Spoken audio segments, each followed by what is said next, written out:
Kembali bersama kami di Breaking News Kompas TV, Saudara. Banjir yang melanda wilayah Sumatera, termasuk Aceh, Sumatera Barat, dan juga Sumatera Utara, menimbulkan pertanyaan terkait dengan apa kemudian penyebab utamanya.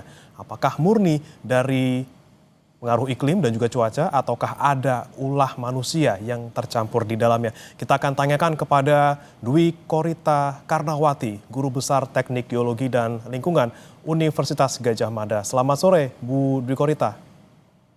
Selamat sore, Mas Premana. Ya, Assalamualaikum warahmatullahi wabarakatuh. Waalaikumsalam Bu Dwi Korita. Terima kasih sudah bergabung bersama kami di Breaking News Kompas TV.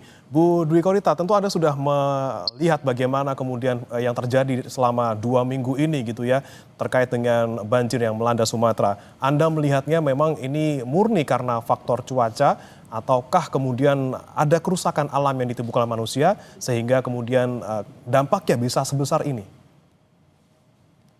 Jadi sebetulnya di wilayah Indonesia, tidak hanya di Sumatera, tapi juga di Jawa, di Sulawesi, di Papua, di Maluku, itu memang terbentuk dengan kondisi rentan akibat tumbukan lempeng, akibat kondisi geologi. Jadi tanpa gangguan manusia, tanpa cuaca pun kondisinya rentan. Namun kondisi yang rentan ini harusnya justru dijaga agar lingkungannya tidak rusak. Nah, agar lingkungannya tidak rusak. Nah, ini kemudian juga pengaruh cuaca itu adalah memicu terjadinya banjir bandang dan longsor tadi. Jadi sebetulnya kombinasi kondisi alam yang sudah rentan, kemudian dipicu oleh cuaca ekstrim akibat badai tropis senyar, sekaligus lingkungan atau ekologinya, kondisi lingkungan ekologinya itu juga rusak. Banyak yang sudah terbuka, terutama di pegunungan perbukitan barisan. Itu memang sudah rapuh, tapi hutannya yang biasanya menjaga yang rapuh itu menjadi lebih kuat, kalau terbuka, terlepas, akibatnya menjadi rapuh, lebih rapuh daripada awalnya. Dan kebetulan badai tropisnya, badai senyar, itu pun juga menurut para pakar meteorologi, itu juga mengalami anomali. Lebih ekstrim dan polanya juga tidak seperti pola normalnya, dan justru tumbuh di daerah tropis, yang semestinya badai tropis itu tidak akan masuk ke zona tropis, tetapi akan membalik ya, kalau udah akan menembus zona tropis itu akan membalik. Tapi kemarin itu justru masuk di dalam zona tersebut. Dan beberapa studi juga mengatakan anomali iklim atau meningkatnya ekstremitas itu juga sebagai dampak dari perubahan iklim. Dan perubahan iklim itu pun dipicu oleh gas-gas rumah kaca akibat aktivitas manusia. Sehingga rootnya, ujung-ujungnya sebetulnya alam yang rentan itu menjadi parah, bencana menjadi lebih dahsyat karena aktivitas manusia yang membuka lahan, membuka lingkungan ataupun merusak lingkungan. Demikian. Kemudian Bu Dwi Korita, Anda juga sempat mengatakan ataupun ada data yang Anda sampaikan terkait dengan bencana ini di beberapa media. Bencana seperti ini juga pernah terjadi beberapa waktu lalu atau sekitar 50 tahun lalu. Ini seperti apa yang kemudian Anda lihat perbedaannya antara bencana yang terjadi sebelumnya dengan yang kali ini terjadi, Bu? Jadi bencana terakhir di Sumatera Utara itu di Das Bahorok, kejadiannya tahun 2003. Kami melakukan studi lintas disiplin saat itu, tidak hanya geologi tapi juga disiplin lingkungan dan sosial ya. Di sana kita akhirnya menemukan bahwa kejadian yang sama, banjir bandang yang saat itu di Das Bahorok, itu pernah terjadi 50 tahun yang lalu. Sehingga saat itu kami tim menyimpulkan berarti itu periode ulang 50 tahunan. Dan penjelasan yang tambahan yang kami peroleh, saat 50 tahun yang lalu das tersebut masih hutan. Jadi tidak ada hunian, sehingga saat terjadi banjir bandang pun 50 tahun yang lalu, itu tidak ada korban jiwa. Hmm. Nah, namun saat ini setelah tahun 2003, nampaknya terulang lagi, tapi tidak sampai 50 tahun, baru 20 tahun. Dan areal kawasannya juga justru malah semakin meluas. Nah, sehingga kami sampai pada kesimpulan bahwa peran manusia di sini mengakibatkan siklus alamiah itu menjadi lebih cepat terulang lagi. Tidak harus menunggu periode alamiah tadi. Jadi mempercepat pengulangan kejadian, meningkatkan frekuensi kejadian, dan intensitasnya menjadi lebih dahsyat, areanya menjadi lebih luas. Jadi itulah bagaimana pengaruh perubahan lingkungan akibat aktivitas manusia terhadap fenomena alam yang akhirnya menjadi bencana yang menjadi lebih dahsyat.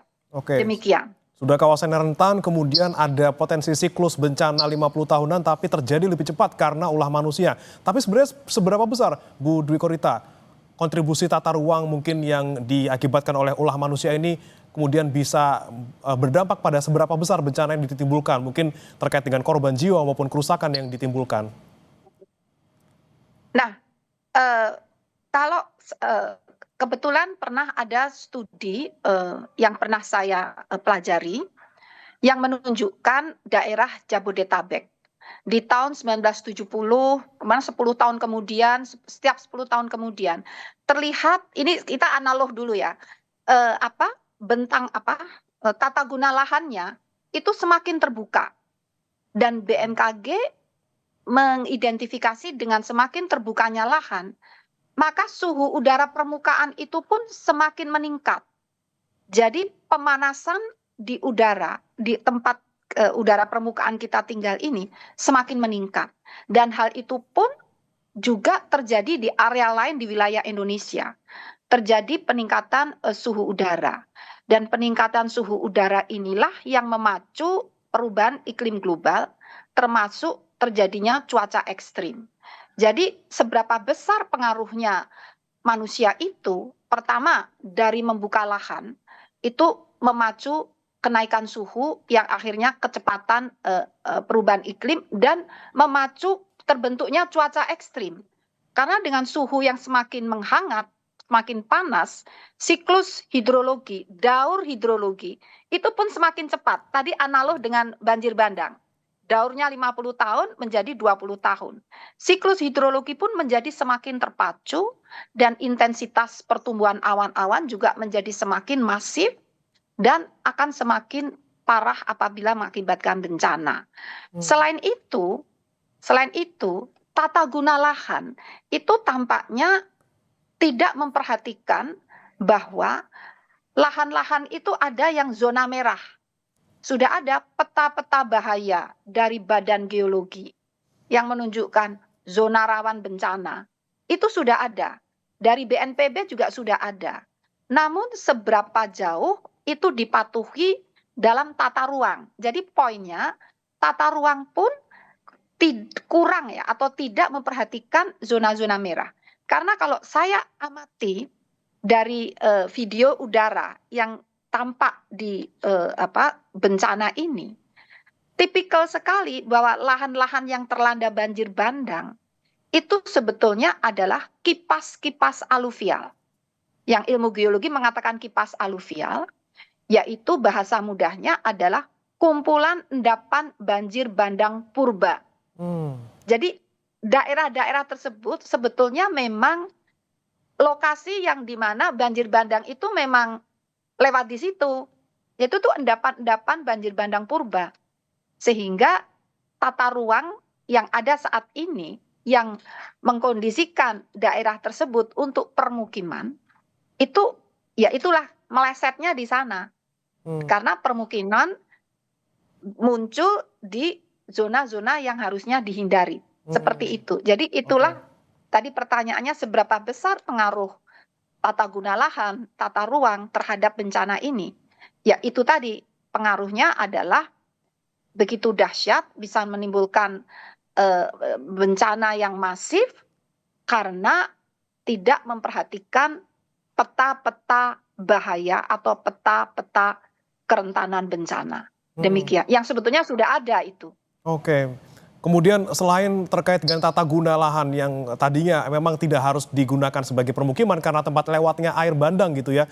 Kemudian kalau soal peringatan dini dan juga mitigasi sebelumnya, pencegahan, ini seperti apa Bu Dwi Korita melihatnya? Nah, sebetulnya menyusun adanya peta bahaya ya, kan sudah ada peta bahaya, peta kerawanan. Itu peringatan dini yang paling dini, paling dini. Katakan itu justru peringatan dini untuk 5 tahun atau 10 tahun sebelumnya. Namun kemudian untuk bencana hidrometeorologi tentunya perlu peringatan dini cuaca. Nah, peringatan dini cuaca dan iklim itu sangat penting dan BMKG, saya masih ingat itu ada dokumennya, digital dokumen, di bulan September itu sudah mengeluarkan perakiraan musim. Mengatakan bahwa musim hujan maju dan puncaknya dimulai November. Dan diperkirakan puncak musim hujan akan berlanjut sampai Februari. Musim hujannya akan berakhir sampai April katakan. Itu perakiraan musim itu sudah merupakan peringatan dini yang disampaikan ke seluruh pihak melalui media dan juga bahkan juga kami menyurat ke presiden dan juga para kementerian lembaga dan gubernur itu semua sudah ada. Dan diulang kembali bahwa di bulan Oktober itu peringatan dini untuk puncak musim hujan. Kalau tadi peringatan dini musim hujan. Kemudian disusul dengan peringatan dini puncak musim hujan. Di situ juga sudah diperingatkan bagaimana potensi bencana banjir bandang, banjir, dan longsor. Dan bahkan kami sudah mulai saat itu di BMKG sudah mulai koordinasi dengan pemerintah daerah. Menyiapkan apa yang harus diperlukan ya. Kami juga khusus untuk Sumatera Utara kami bahkan bertemu langsung dengan gubernur ya melalui Zoom ya. Disiapkan sebetulnya saat itu ya. Nah, dan jadi sebetulnya peringatan dini itu berjalan dan di bulan November, tanggal 21 November, saya melihat BMKG mengeluarkan peringatan dini siklon tropis. Karena saat itu bibit siklonnya sudah muncul. Dan akhirnya tanggal 21 itu peringatan dini kan semakin pendek nih. Dari sekian tahun tadi tata ruang itu kan peringatan dini tahunan skala tahun ya. Kemudian peringatan dini skala bulan, peringatan dini skala minggu dan bahkan skala hari. Terakhir itu tanggal 21 November BMKG mengeluarkan peringatan dini bibit siklon tropis yang dapat berkembang menjadi siklon tropis dan mulai terjadi siklon tropis tanggal 26. Jadi sebetulnya peringatan dini itu secara sistemik itu sudah ada. Tapi poinnya bagaimana aksi dini untuk merespons peringatan dini ini perlu lebih digalakkan ya. Jadi setelah menerima peringatan dini, itu apa yang harus dilakukan? Nah, ini dia Bu Dwi Korita. Memang kalau dari kepala daerah sudah diberikan peringatan dini, sudah ikut rapat juga, tapi bagaimana kemudian bisa menyampaikan ke masyarakat yang mungkin tidak tahu apa-apa atau tidak tahu untuk berbuat apa dalam keadaan seperti ini, sehingga akhirnya mereka gelagapan dan juga akhirnya banyak korban yang timbul akibat kejadian ini. Saran Ibu seperti apa Bu? Untuk kemudian bisa dari kepala daerah bisa langsung menyampaikan ataupun menerjemahkan peringatan dini ini langsung ke masyarakat.